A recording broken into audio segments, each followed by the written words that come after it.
ABC Rural es una producción de ABC Color, el diario completo. Maiteirori PM Guanaco Árape. Muy buenos días. A partir de ahora, ABC Rural le trae el campo a su casa, mostrándoles todo lo referente a la agricultura, ganadería, tecnología, comercios y servicios, comprometidos y convencidos de que en el campo está nuestro futuro. El cultivo hidropónico es una muy buena alternativa para el pequeño productor. Y también les diría que esto lo puede hacer en su casa. Lo he visto en muchas oportunidades. Hoy en día ya los productos que se utilizan para la alimentación de las plantas se venden en cualquier agroveterinaria. Vamos a ver un trabajo muy lindo que hicimos en Catueté. Allí el señor Natalio Rojas, que es uno de los pioneros en producción de horticultura, nos va a mostrar cómo él realiza este trabajo hidropónico. Estamos en nuestro invernadero para la producción de plantas en hidroponía, sobre todo lechuga, ¿verdad? Hace 9 años comenzamos, 9 años y medio en realidad. Entonces la idea es sencilla. Yo tenía que hacer algo, necesitaba de un trabajo, entonces pensé que ese me podía, porque estaba en otro trabajo, tenía que dejar ese trabajo y me gustaba o vivero o producción de hortalizas. Entonces opté por debido a que vi reportajes, yo leía mucho, entonces por ahí encontré artículos, materiales que me pareció importante y también con buena tecnología.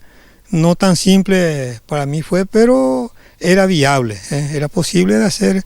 De acuerdo a lo señalado por nuestro entrevistado, el camino recorrido para llegar a producir lechugas por el sistema hidropónico no fue fácil, pues pese a que se preparó casi 3 años en forma teórica, al pasar esto a la práctica la realidad fue distinta. Él mismo reconoció que cuando se inició en la producción hace 9 años, prácticamente no había técnicos que conocían este tipo de producción en nuestro país, por lo que tuvo que ir al Brasil para conocer más. Su ventaja radicaba en vivir cerca de la frontera, en lo que se le facilitaron las cosas para ir a ver otras tecnologías en el país vecino. Pero ¿cuál era el motivo por el que no lograba producir en forma? Entonces ahí conseguí con un amigo y me fui en Brasil junto a un productor. Ahí me dio el detalle que me faltaba, digamos, el principal que me estaba faltando, la dosificación de los productos, la fórmula en sí. Entonces yo sabía los productos, en realidad no disponíamos acá, yo usaba otra cosa, otro producto, producía mi planta, pero no era lo que esperaba. ¿Qué hortalizas están produciendo actualmente? Lo que más producimos es más del 90% de lechuga. Facilidad de producir y también del mercado, que es más fácil, digamos, la gente come todo el año. Después tenemos berro, apio, también rúcula. Eso es lo que producimos para diversificar. El señor Natalio Rojas nos comentó que tiene pensado producir más adelante cebollita de hojas y perejil en el sistema hidropónico, ya que su objetivo es diversificar su producción. Él mismo destacó que para producir con este sistema no se necesita mucho espacio, ya que en un terreno de 36 metros de largo por 30 metros de ancho están logrando 8.500 plantas de lechugas.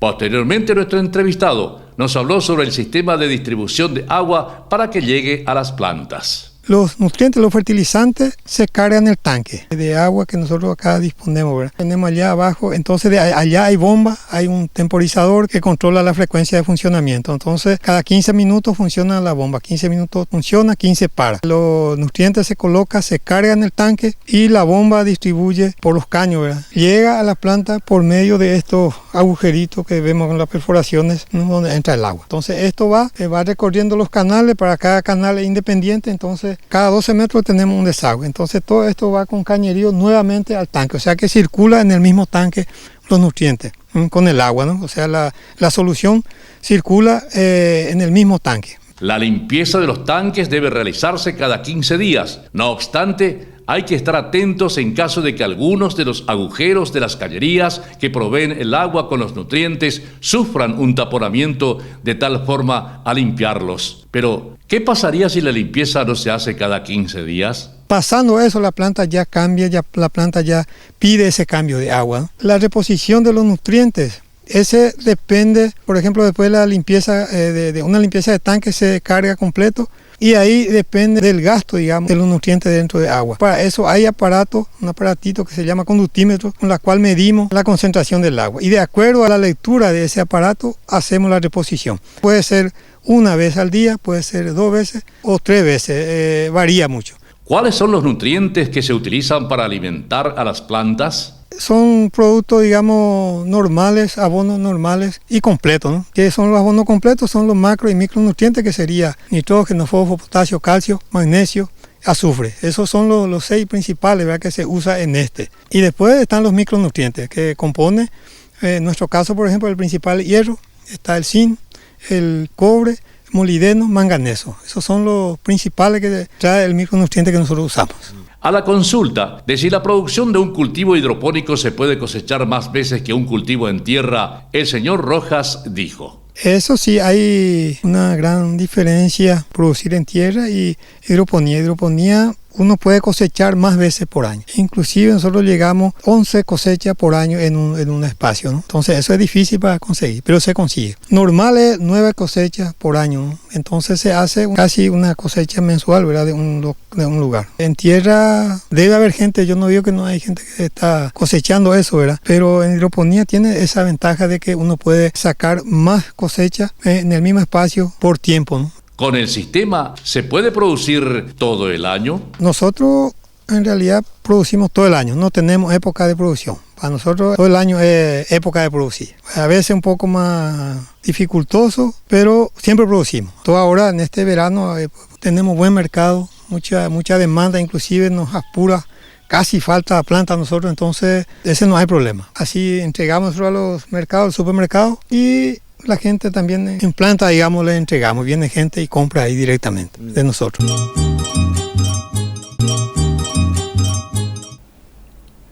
Una muy buena alternativa de forestación es sin duda alguna el eucaliptus. Pero tengan en cuenta que hay que saber elegir qué tipo de eucaliptus va a cada región. No todas las regiones tienen la misma variedad de eucaliptus. Eso ténganlo en cuenta. Ahora vamos a hablar de la implementación de eucaliptos en el Chaco. Un trabajo muy lindo que hicimos con el ingeniero agrónomo Stefan Isaac, quien nos habla sobre el cultivo de eucaliptos en el Chaco, su experiencia y el futuro de rubro que tiene esta planta en esa zona. Hace unos 15 años atrás, varios ingenieros agrónomos mostraron su interés por el cultivo del paraíso, eucalipto y otras especies exóticas en el Chaco Central. Uno de ellos fue el ingeniero Alfred Fatz, que presentaba servicio en la cooperativa Ferheim. El objetivo era estudiar el comportamiento de las plantas en dicha zona del país e instalaron varias parcelas en el Chaco Central. Esta iniciativa fue seguida por otros visionarios y últimamente por el Servicio Agropecuario de la Cooperativa Neuland y su departamento forestal. Pero, ¿cómo fue para que vuelva a despertar ese interés en el cultivo de eucalipto? En el 2003, un grupo técnico visitamos a la cooperativa Fulndam, que había organizado un día de campo. Y ahí nosotros vimos lo que están haciendo con el eucalipto. Nos motivamos, buscamos un terreno acá en el Chaco. Acá en Neuland encontré a un productor que dijo que le gustaría mucho. Puso a disposición ese terreno en donde ahora mismo estamos parados. El ingeniero nos cuenta cómo trabajaron preparando el campo para recibir los plantines de eucalipto. Primero le hicimos un tratamiento con glifosato a la gramínea, después una pasada con rasta pesada, en las hileras una pasada con el subsolador para romperle una eventual capa dura, y antes de la plantación también una pasada con la rastra. Recién entonces, después de las lluvias grandes, se dio la plantación. El profesional explicó que la ubicación de la parcela demostrativa de eucalipto fue fundamental, pues está al costado de la ruta que conduce a la ciudad de Neuland, y los pobladores ven el crecimiento que han tenido las plantas, por lo que están demostrando su interés en su cultivo. Pero, ¿qué tipo de eucaliptos recomiendan? Nosotros recomendamos los eucaliptos clonados porque hay una unanimidad, una heterogeneidad en el desarrollo de las plantas, ¿verdad? Por lo menos si los parámetros quedan iguales, si son desiguales como en ciertos suelos. ¿En qué tipo de suelos se están desarrollando los eucaliptos en el Chaco Central? Ahora también ya en ese año, como estamos acá sobre un suelo arenoso, queríamos ver también cómo se desarrolla eso sobre un suelo arcilloso. La cooperativa Neuland entonces nos proveyó de un terreno de 3 hectáreas donde implantamos el mismo diseño de ensayo sobre un suelo arcilloso. O sea, que muy fácilmente se puede ver el desarrollo de las plantas de acuerdo al tipo de suelo sobre el cual justamente fueron implantados, ¿verdad? Le consultamos al ingeniero si los plantines tuvieron que conocer de una etapa de rustificación. Además, preguntamos si necesitaron una fertilización en el momento de la siembra y cómo hicieron con el riego o humedad que necesita la planta para su desarrollo. La rustificación ya en parte, la primera rustificación ya se le da en el vivero, que es un vivero especializado en producir clones. Realmente es para los plantines que vienen de Caguazú, de otro ambiente, de otro clima. Es un cambio de ambiente realmente que si acá vienen con 35 o 40 grados. Nosotros en un día trajimos de Caguazú. No la habíamos regado antes y ahí sufrimos las consecuencias. Le plantamos directo por ser ansioso de hacer algo, ¿verdad?, en el Chaco al respecto, y eso nos costó que la mitad tuvimos que replantar después de 3 semanas porque no hubo suficiente humedad como para prender, ¿verdad? Regamos los plantines para las otras 2 repeticiones y ahí prendieron mucho mejor. Ya para las plantaciones posteriores tenemos bien claro que el tubete con el plantín hay que sumergirlo en agua. Digamos que para que el sustrato con las raíces chupe bien el agua y después meter en el campo. Y ahí también, después de haber plantado, le hacemos un riego inicial para que se asienta bien la tierra y para que haya mejores condiciones de prender la planta, ¿verdad? Ningún tipo de fertilización le hemos dado. ¿Qué cuidados culturales han realizado? El cuidado sí nosotros le pusimos mucho atención. Después de cada lluvia pasamos con una rastra liviana entre las hileras para controlar la maleza, y también a menudo entraron acá personales para limpiar con asada alrededor de las plantas, más o menos 1 metro, 1,5 metros. Y después también la poda, primero con tijera hasta alcanzar hombre, hasta 2 metros más o menos.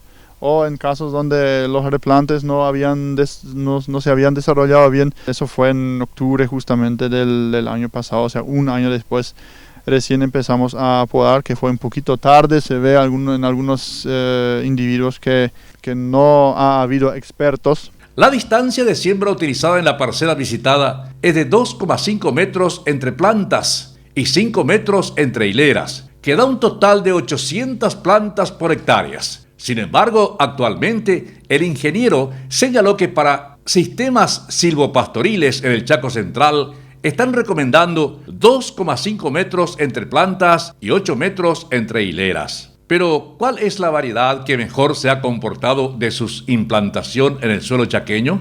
La mayoría acá de los clones son Grandis por Camaldulensis. Son diferentes códigos con ese híbrido, pero son procedencias diferentes. Y de estos, justamente de esos clones Grandis por Camaldulensis, tenemos los mejores resultados. Ahí tenemos un crecimiento de hasta 12 centímetros en diámetro y hasta 11 metros de altura en 2 años. Cuanto al volumen, es un volumen más o menos de hasta 16 metros cúbicos por hectárea con esa densidad. Normalmente el Grandis por Camaldulensis, hay un código que maneja Plantec, que es el 144, que mejor se presta. Lo que nosotros vemos tanto en el suelo arenoso como también en el suelo arcilloso, esa planta mejor prende, mejor se desarrolla, entre los más estables se encuentra y menos variables en cuanto a crecimiento. Hasta ahora eso ha sido el mejor clon. En un próximo programa, el ingeniero forestal Stefan Isaac nos mostrará una parcela cultivada en un suelo arcilloso. Nos hablará sobre un punto controversial, el cual señala que los eucaliptos secan las nacientes, y otras interesantes informaciones sobre este árbol que está ganando terreno en el Chaco Central. Un punto crítico en la cría de animales es la bioseguridad. Y hoy en día también en la parte de granjas, sobre todo en la parte de horticultura. Pero la bioseguridad más se implementa en lo que es la cría de aves, de cerdos, de todo eso que hace que los animales tengan una protección que es la base fundamental para la sanidad de esos animales. Vamos a ver un trabajo que ABC Rural hizo con la doctora Rebeca Venegas, que nos habla sobre la importancia de la bioseguridad en la granja avícola, donde ella trabaja y hacen un muy buen trabajo. En este momento nos encontramos en la sala de filtro, o sea, en la entrada del galpón de producción. Uno de los galpones que tenemos de última tecnología, la capacidad de este galpón es de 100.000 aves. La bioseguridad significa seguridad de la vida y es la aplicación de cualquier barrera física o sanitaria que impida el ingreso de microorganismos que puedan ocasionar enfermedades a las aves. Y consiste también en el método más barato y eficaz para el control de agentes patógenos. ¿Cuáles son los mecanismos de bioseguridad que se instalan en la entrada al galpón? Bueno, nuestra barrera física sería las instalaciones, comenzando desde el portón. La infraestructura es una barrera física. Barrera sanitaria sería el arcoluvio o el rodoluvio, donde los vehículos pasan y desinfectan las cubiertas, todo lo que es el vehículo. Y dentro de los galpones tenemos lo que son el pediluvio y la mochila de desinfección, que es importante, ¿verdad?, desinfectarse antes de entrar, importante también al salir del galpón. Ya dentro del galpón, ¿cuál es uno de los sistemas de bioseguridad por el que deben pasar las personas que ingresan al local? La medida de bioseguridad que tenemos es el rodoluvio. Utilizamos productos desinfectantes a base de amonio cuaternario para el control o la eliminación de bacterias, virus que puedan estar ocasionando enfermedades. El uso de la cal más bien es para el control de cualquier microorganismo. Cada galponero tiene una indumentaria de uso exclusivo para el galpón. En mi caso, ¿verdad?, consta de una bota, el guardapolvo, la cofia, porque no tenemos que entrar con nuestra ropa de calle, tenemos que estar con el uniforme de uso exclusivo. También no tenemos que ingresar con aros, collares. Punto destacado por nuestra entrevistada. Tuvo que ver con aquellas personas que trabajan dentro de los galpones y que estén afectadas por alguna enfermedad como un resfriado. Deben utilizar indefectiblemente tapabocas o en su defecto no ingresar. Por otro lado, nos explicó cuál es la diferencia entre los protocolos de bioseguridad para el ingreso a los galpones de producción y el área de procesamiento de huevos. En cuanto a la clasificadora, más bien lo que es inocuidad. Haga referente al galpón, más bien es para evitar que entre alguna enfermedad, alguna patología que pueda afectar la salud de las aves, porque ahora si tenemos alguna enfermedad, esto va a pasar al huevo, entonces es importante. Si tenemos unas aves sanas, vamos a tener un producto sano y seguro también para los consumidores. ¿Los galpones son desinfectados en algún momento? Sí, nos basamos en un programa de desinfección para una explotación de matrices. Entonces exige 4 desinfecciones antes del traslado, o sea, programado en varias fechas. La última desinfección se realiza 24 o 48 horas antes del traslado de las aves. Son 4 desinfecciones que se realizan en 4 días. No, para que un programa de bioseguridad sea efectivo debe ser práctica aplicable, es aplicado en todos los segmentos de la cadena productiva y es de aplicación obligatoria, debe ser constante. Finalmente, la doctora Rebeca habló sobre cuán importante es controlar uno de los principales problemas en la avicultura a nivel mundial, que es la gripe aviar. Sí, es importante verla actualmente en qué desafíos estamos, o sea, los países están atravesando lo que es la influenza aviar. Si no tenemos un buen programa de bioseguridad, es una enfermedad que puede ser transmitida al ser humano, y es muy importante cumplir en forma estricta lo que es bioseguridad en cada granja o en el país mismo, ¿verdad? Concientizar a la gente en cuanto a lo que es gallinas caseras, porque si bien algún ave silvestre, ¿verdad?, que son los portadores, estamos corriendo el riesgo, ¿verdad?, de tener esta enfermedad. Recuerdo, hace muchos años, en Carlos Alfredo López, con el ingeniero Cres, recorríamos esos frutales tan maravillosos. Había una uva de primer nivel. En fin, todo eso que hoy en día es el imperio que ha creado este ingeniero a través del desarrollo que después vino a la familia. Pero Siguiendo con ese esfuerzo, hoy vamos a ver un trabajo muy lindo, que no solamente va a lo que es las frutas, sino también al agua. ABC Rural estuvo en la colonia Cresburgo y con la licenciada Cristina Cres hizo un trabajo muy lindo sobre agua génesis, que nos habló sobre la planta procesadora de agua mineral, que es un trabajo muy lindo porque han hecho todos los análisis para brindar un agua de primera calidad. En Paraguay existen firmas que han apostado a la producción nacional, generando trabajo y a la vez contribuyendo al crecimiento de la nación. Este es el caso de Frutica, empresa ubicada en el departamento de Itapúa, específicamente en la colonia denominada Cresburgo.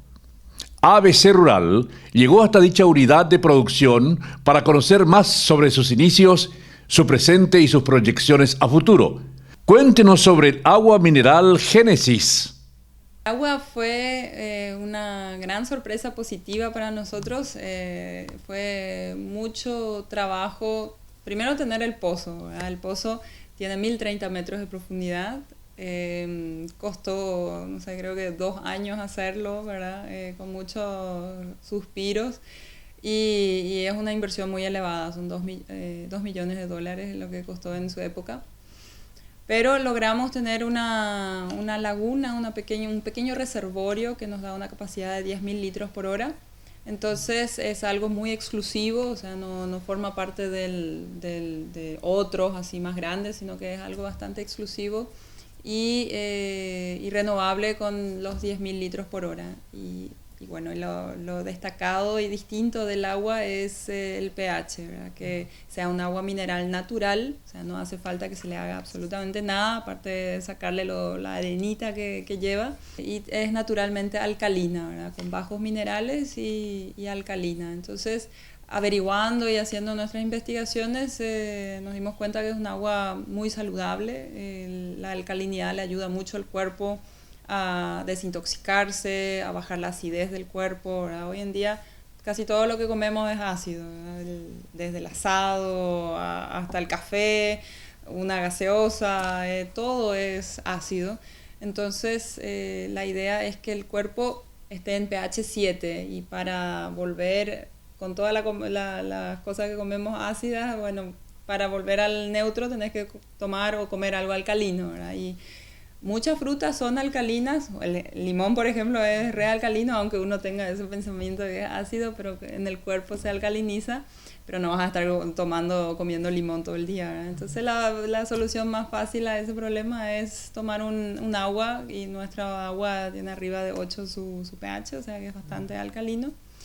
Y bueno, ir entrando en ese sector, agua en general es el futuro, ¿verdad? Muchos ya dijeron hace mucho tiempo que es el petróleo del futuro, realmente ya es el del presente, creo. Dentro de lo que es el procesamiento de agua, ¿también están las aguas saborizadas? Y de las funcionales es darle también un toque interesante a lo que son aguas saborizadas, salirnos un poquito de lo que es el azúcar y darle un 0 calorías, 0 azúcares y un rico sabor, aparte de una funcionalidad. Le agregamos a todas las aguas diferentes algún extra, ¿verdad? Por ejemplo, el Care tiene limón, o sea, un aroma de limón y vitamina B y C agregada. El de arándanos tiene taurina y guaraná. Y así sucesivamente, y próximamente, dentro de un poquísimo tiempo, ya vamos a estar lanzando otra línea de aguas saborizadas que, bueno, en su momento les estaré avisando. ¿Cuentan con alguna certificación especial que demuestre lo referente y beneficiosa que es el agua, la cual están extrayendo a más de 1000 metros de profundidad? Hablando de la industria, fue un éxito total y estamos muy orgullosos de eso, de haber logrado la certificación NSF, que es mundialmente reconocida como la más alta certificación de calidad de procesos para aguas. O sea, básicamente es la única así reconocida que certifica procesos de embotellado de agua. Entonces, por eso buscamos esa certificación. es muy exigente, increíble. En Brasil, por ejemplo, creo que solamente hay 7 empresas que tienen esa certificación. En Paraguay somos los primeros, en Argentina sí también contados. O sea, es una certificación de calidad muy alta y ya construimos luego toda la fábrica en vista de esa certificación, ¿verdad? Porque creemos que con eso podemos abrir muchas puertas internacionalmente con el agua. A 2 años de su inauguración como planta procesadora de agua mineral, ¿cuánto están produciendo actualmente? Hoy en día tenemos más o menos 200.000 litros por mes que estamos vendiendo y varía mucho entre verano e invierno, ¿verdad? Pero creería que eso sería un promedio. Y hay muchísimo crecimiento, o sea, dentro de lo que es supermercados ya estamos peleando hace rato ya un tercer puesto, ¿verdad? Increíblemente Génesis, nuevita como es, ¿verdad? Fue agarrando mercado, la gente se interesó, le gustó aparentemente porque fue un crecimiento muy rápido, muy lindo de ver. ¿A qué países están enviando el agua mineral Génesis? Sí, estamos terminando los registros en varios países de la marca, ¿verdad? Y en Chile y en Perú ya vamos a estar distribuyendo en cuestión de 1 o 2 meses, o sea, ya va a entrar a esos países. Y ahí es donde ciertamente hay dificultades, porque es diferente como, o sea, con el jugo vos tenés un sabor más rico, menos rico, más azúcar, menos, ¿verdad? Entonces tenés cómo diferenciarte. Y el agua si no es unas calidades así que no sentís, ¿verdad? Que tenés que creer también. Y marca, ahí, bueno, eso es la única manera de estar exportando, ¿verdad? Y cómo hace un Fiji o Evian o Perrier, ¿verdad? Ellos lograron ponerse en un lugar premium o de establecer por algún motivo sus aguas son especiales, ¿verdad? Y ahí es donde queremos apuntarnos también. Finalmente, le preguntamos sobre cómo ve el futuro de Frutica a la licenciada Cristina Cres. Tenemos muchas ideas, muchas proyecciones. Tenemos que ir planificando cada año, ¿verdad? qué hacer, pero creemos que las bases están bien sentadas. Los productos naturales, trabajar con cítricos, con frutas, con verduras, es todo muy gratificante, ¿verdad? Siempre trabajando con la comunidad, ambientalmente correcto también, tenemos varias certificaciones que lo avalan, ¿verdad? El colegio también es algo muy satisfactorio. Mi padre antes decía, uno no puede ser rico y rodeado de pobres, eso no es sustentable en el tiempo, ¿verdad? O sea, hablando bruscamente y es así, o sea, queremos que tanto la sociedad que nos rodea crezca con nosotros y la empresa esté integrada a todo lo que funciona y por supuesto seguir las tendencias mundiales, ¿verdad? Por eso apuntamos mucho a lo que es exportaciones, tanto de subproductos como ahora también de productos terminados. Estamos hasta empezando con la agricultura orgánica, o sea, empezando a hacer soja, canola, avena, orgánicos, ¿verdad? Para también exportarlo a Europa. O sea, es salirnos un poquito de lo tradicional y entrar a eso desafiante que creemos que Paraguay tiene total potencial de hacerlo. Hoy vamos a hablar del manejo reproductivo de las vacas lecheras. Y esto es muy importante porque un profesional que ha trabajado mucho en investigación y en la docencia es el profesor Dr. Neil Alonso. Y estos trabajos los ha realizado en la Facultad de Ciencias Veterinarias de la Universidad Nacional de Asunción. Con él vamos a ver un trabajo muy lindo que ABC Rural que hizo sobre el manejo reproductivo de las vacas lecheras.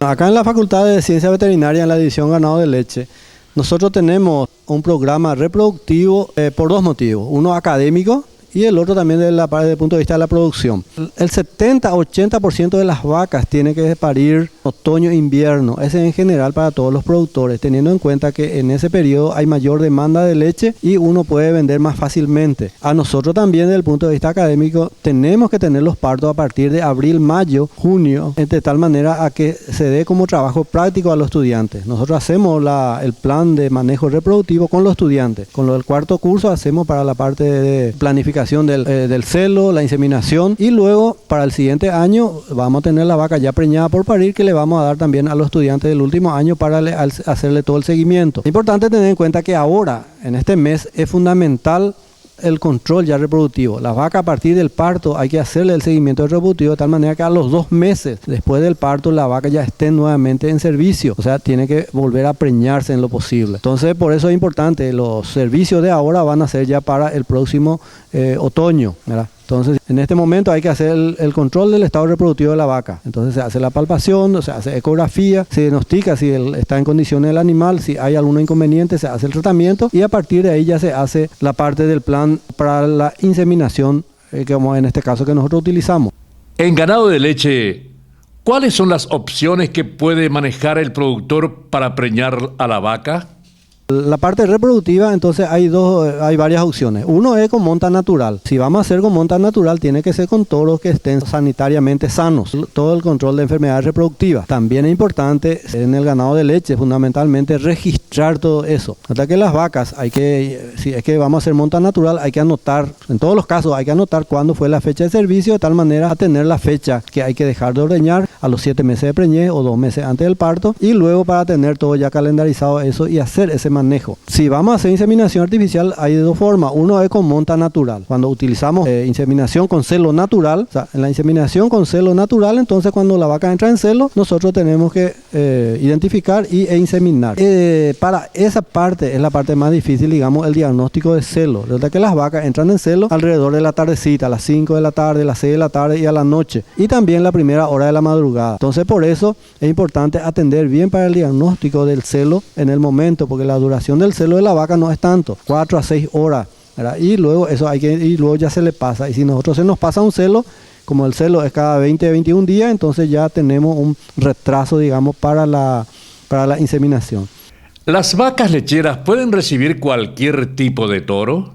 Bueno, hay que tener en cuenta que para el servicio de las vacas, el semen que se va a utilizar. Entonces tenemos ya los semen mejoradores, digamos. Entonces uno busca, de acuerdo al tamaño del animal, entonces buscamos ya un toro mejorador de la cría. O sea, una vaca con una conformación donde vemos que los isquiones son un poco altos, entonces vamos a buscar un toro mejorador que esto sea un poco más bajo, de tal manera que las crías salgan esto. También es importante, si vemos que tiene la ure poco desarrollada o tiene algunos defectos, buscamos un toro mejorador de eso. También vemos la conformación de los miembros posteriores, el ángulo. Si entonces necesita que este animal tenga un defecto, entonces buscamos un toro mejorado. Lo mismo ocurre con el tema del tamaño de la cría. Los toros ya transmiten un porcentaje como de dificultades de parto. Entonces, para vaquilla se recomienda un toro, digamos, con facilidad de parto. Se habla hasta 6% de dificultad del parto. Entonces, eso es para vaquilla. Y para vaca, entonces, se puede utilizar, de acuerdo al tamaño, toros, digamos, que tengan descendencia más grande. Porque en una vaca de primera aparición, si el ternero es muy grande, el peso normal, digamos, de un ternero de Holando está entre 35 y 38 kilos. Ahora, hay toros que dan cría de 45 50 kilos. Pero eso ya viene en el catálogo de toros, donde dice la dificultad de parto es mayor. Si uno quiere un toro que transmita mucha producción de leche, pero vemos que también tiene dificultad de parto alto, entonces vamos a usar en vacas grandes. En los tambos también es frecuente la ayuda al parto.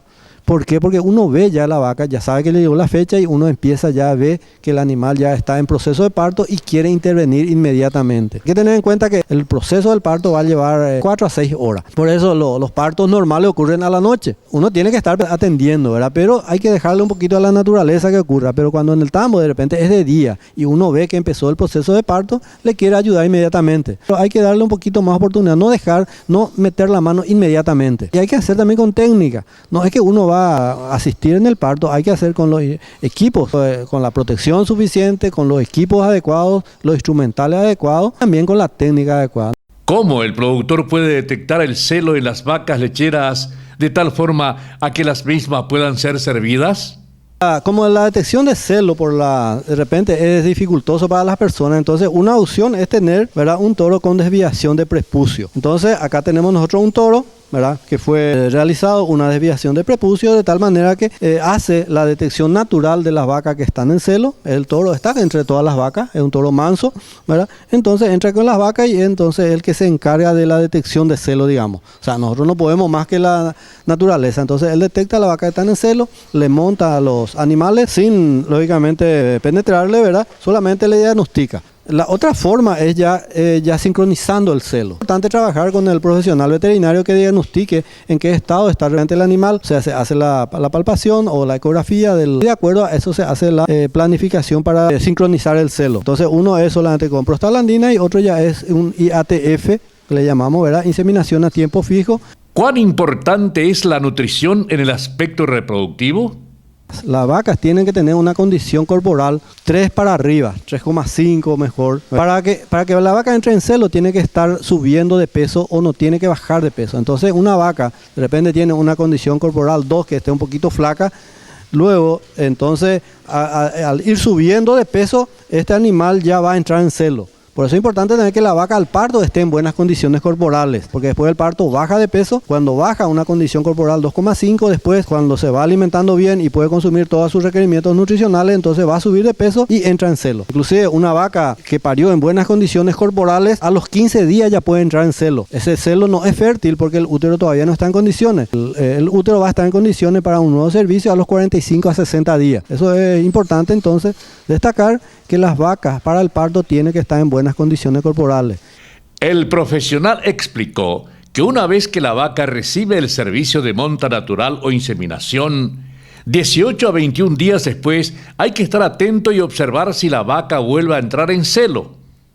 De ser así, hay que atender bien este caso, ya que la vaca puede dar lo que se denomina falso celo, y tal vez si pudo haber quedado preñada.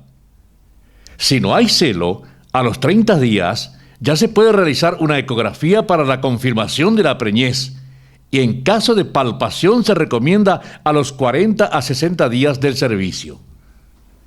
También puede darse otra situación en donde la vaca no entra en celo pero tampoco preñó. Ahí se puede realizar nuevamente otro trabajo de inducción al celo y empezar de nuevo el protocolo para preñar a la vaca. Lo importante es que la vaca tenga cría cada año. Y para que tenga cría cada año, antes de los 100 días tiene que volver a preñarse, a los 90 días. Y resulta que 2 meses es el periodo en el cual la vaca tiene que descansar el útero. El periodo, digamos, para involución uterina. Y nosotros a partir de ahí tenemos un celo o 2 celos nada más que aprovechar después de los 45 60 días para volver a preñar de tal manera que la vaca tenga cría cada año. Eso es lo ideal. Si una vaca está produciendo leche, queda preñada, ¿esta situación no hace que la misma baje su producción?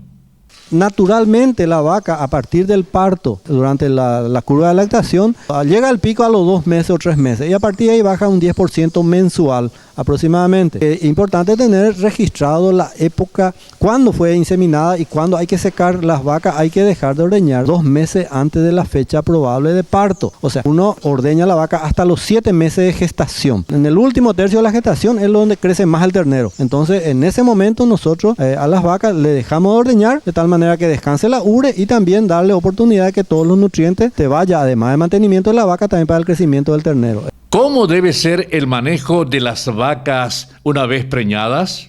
Las vacas hasta los 7 meses de preñez están en el grupo de vacas en producción. Entonces ahí uno puede agrupar de acuerdo a la producción, la tiene mayor producción o menor producción, pero están siempre en el mismo lote. A partir del secado, o sea 2 meses antes de la fecha probable de parto, ya tiene que tener el grupo de vacas seca, entonces recibe otro tipo de alimentación, ¿verdad? Otro tipo de sal mineral que hay que suministrarle, de sal mineral aniónica, ya no debe tener mucho calcio, ¿verdad? Entonces hay que cuidar más y también la alimentación tiene que ser menos proteica y más energética diagnostica. Ahora, de acuerdo a las condiciones corporales de la vaca, un mes antes de la fecha probable de parto ya hay que ir viendo otra vez cuál es la condición corporal. Si está un poco flaca, darle mejor alimentación. Y a partir de los 15 días ya entra nuevamente ya en una mejor alimentación, mayor cantidad de alimento concentrado, más balanceado, para estar preparando ya para el parto que va a ocurrir próximamente. Para de tal manera que si uno le estaba dando un 2 o 3 kilos de balanceado de vaca seca, entonces 15 días o 20 días antes del parto ya hay que darle una alimentación más intensiva, mayor cantidad de balanceado, de acuerdo a la producción de la vaca, de tal manera que tenga el parto en buenas condiciones. Hemos visto un trabajo muy lindo que hizo la familia Cres en Cresburgo. Pero cuando hablamos de agua, tenemos que recordar que el agua dulce es muy poca en el planeta. Y una gran parte de esa agua se encuentra en el Paraguay. Es por eso que es fundamental aprender a usar racionalmente el agua, porque eso tiene un fin si nosotros no aprendemos a cuidarlo. ABC Rural TV le trae el campo a su casa. Para cualquier consulta, los invitamos a escribirnos a rural@abc.com.py o llamarnos al 41 51 502, que con gusto les responderemos. Queremos recordar este trabajo tan lindo que se hizo en Novar, y es la demostración de las maquinarias. El ingeniero agrónomo José Peiretti, del INTA de la Argentina, destacó la importancia de la realización de la demostración dinámica que se hizo en esa exposición. La demostración de maquinarias o dinámica, como también se la conoce, es algo que se va imponiendo en las exposiciones de nuestro país. La Feria Innovar 2018 ha logrado conjugar el trabajo, la tecnología y enseñanza en un solo paquete, el cual fue muy admirado por los asistentes a esta muestra realizada recientemente en Zetapar, Colonia Iguazú. En esta oportunidad, en el día de hoy, vimos actividades relacionadas a la producción agrícola. En el primer día, en el día de ayer, vimos actividades relacionadas a la conservación de forrajes. Y como decía recién, en el día de hoy tuvimos actividades de labranza, de aplicación de fitosanitarios, de siembra directa, de cosecha de soja y de cosecha de maíz. ¿Cuál es su opinión sobre la tecnología presentada durante la Feria Innovar en cuanto a demostración de maquinarias y equipos? Sin duda que la tecnología que estamos viendo en este momento en Innovar está al nivel de las mejores del mundo. Es la misma tecnología que podemos encontrar en países como la Argentina, como Brasil y por supuesto como en países como los Estados Unidos. Tenemos los productos más avanzados en este momento en Paraguay. No tienen nada que envidiar al resto del mundo. Me parece que tenemos herramientas de punta que nos brindan la posibilidad de aplicar la trazabilidad al producto final entregado, llámese granos si hablamos de un commodity o llámese producto elaborado final, ¿no? Si hablamos de tecnología, ¿en qué cree que debe seguir creciendo el productor paraguayo? Ustedes saben que yo vengo de la República Argentina, así que nuestro caballito de batalla que extendemos siempre a toda la región es la siembra directa. Aquí en esta zona del Paraguay el manejo de suelos es fundamental por el tipo de suelo que tenemos, por el régimen de precipitaciones. Son suelos con pendiente que tienen una tendencia a sufrir erosión hídrica, por lo tanto una herramienta, un paquete tecnológico como es la siembra directa, en el cual no hablamos solamente de la sembradora, sino que hablamos de otras cuestiones tales como la rotación de cultivos, la fertilización, el manejo integrado de plagas. Sin duda que es un paquete tecnológico que ayuda muchísimo al manejo de suelos, a la preservación de los suelos y en definitiva a producir más, ¿no? ¿Cuáles son las tecnologías para el agro que cree vendrán de aquí a poco? Bueno, sin duda que en el futuro las máquinas van a venir con más sensores en tiempo real, georreferenciados, sensores de biomasa, sensores de rendimiento, sensores de índice verde. Van a traer también la posibilidad de autorregularse según el rendimiento del cultivo en cada punto del lote. Van a traer la posibilidad ya todos los modelos de ser controlados en forma telemétrica desde una computadora o desde cualquier parte del mundo con un celular, saber en qué lugar del mundo está mi implemento, si está trabajando bien, si tuvo algún desperfecto. ¿Falta mayor capacitación de los operadores de maquinarias atendiendo que cada vez son más modernos los equipos e implementos que se presentan? Pues nosotros en el INTA tenemos un dicho que decimos que la parte más importante de todas las máquinas agrícolas es la que se ubica entre el asiento y el volante. Es la parte de la máquina que justamente puede reducir las pérdidas y puede aumentar la eficiencia en el uso de cualquiera sea la máquina. ¿A qué me refiero con esto? Siempre hay que invertir tanto tiempo como dinero en la capacitación de los más jóvenes, de los más grandes. Hoy por hoy estamos viviendo en un mundo muy dinámico en lo tecnológico. Hoy nuestro celular se conecta con otros elementos de nuestro hogar, se conecta con el aire acondicionado, se conecta con el microondas, se conecta con la televisión. Bueno, lo mismo sucede con las máquinas agrícolas. Hoy por hoy las máquinas tienden a interconectarse entre sí en tiempo real y por eso debemos estar preparados para trabajar con ese tipo de máquinas. ¿Cómo ve el uso de maquinarias autónomas o no tripuladas? Todavía nos falta un poco, todavía es una cuestión de legislación. Aquí en lo que es la tarea agrícola no es como un automóvil de calle, porque en un automóvil de calle tenemos que pensar que estamos hablando de un vehículo que se traslada entre medio de la gente. En las tareas agrícolas la situación no es tan grave, en definitiva. Tenemos que superar algunas cuestiones de legislación, ya tenemos etapas intermedias, o sea, una semi-autonomía en la cual los tractores, por ejemplo, hacen la mayor parte del recorrido en forma autónoma y solamente debemos contar con el operario sentado en el asiento para ir controlando la situación y ir controlando el resto de los monitores de la máquina. Pero yo creo que sí, que vamos en definitiva, no sé, creo que vamos a llegar en el futuro cercano, sin duda, a la autonomía integral. Tenemos ejemplos de otro tipo de herramientas. Yo nombré por ahí la telemetría. Bueno, justamente tenemos hoy por hoy máquinas que se sincronizan solas en cuanto a posición, en cuanto a ancho de labor, en conjunto con el resto de las máquinas que están trabajando en el mismo lote, cosa de que todas trabajen con, por ejemplo, si hablamos de cosechadoras, que todas trabajen con la plataforma llena, se sincronizan con el carro de descarga, solo el tractor con la tolva de descarga se acomoda en la posición correcta para que la cosechadora sola descargue. ¿Cuántas cosas estamos viendo en las diferentes exposiciones? Mucho trabajo, mucha tecnología. Es por eso que ABC Rural sigue creyendo que en el campo está nuestro futuro. Pero hemos visto también que la materia prima se está industrializando. Esa materia prima que sale del campo tiene una calidad excelente y una industria muy buena. Es por eso que les recomendamos que consuman lo que Paraguay produce. Pero recuerden que la educación es la base del desarrollo de las comunidades. ABC Rural les trae el campo a su casa por ABC TV. Nos pueden ver en Canal 50 de Personal TV, Canal 10 de Claro TV, Canal 10 Copaco TV. Estamos en todas las cable operadoras del interior del país. Además, cruzamos la frontera y ya llegamos a Formosa, Argentina, en el Canal 50 El Colorado, Canal 52 en Villafañe y Canal 34 en Río Negro. También seguimos en Canal Agrotendencias, que se emite en Venezuela y todo el Caribe.